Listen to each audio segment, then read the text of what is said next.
Hello, in this video I'm gonna show you how to install Firefox browser on your OnePlus 10 Pro.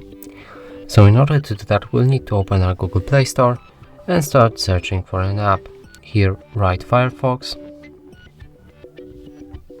and hit the search button.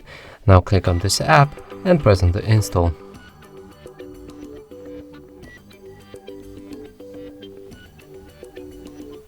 After installation process is complete, we can open the app and start customizing it.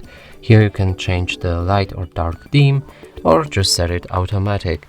I'm gonna pick dark theme, and then the next option is to pick the toolbar placement from top or bottom. Let's pick the top one.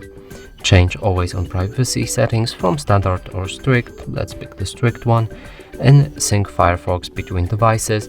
And that means if you sign up, you'll have the same history or tabs that you've added to your other Firefox browser. You should read your privacy policy and start browsing after all that. Now open any website and it should work properly. And that's it for this video. Hope you like it. Please consider subscribing to our channel, leave a like and a comment below.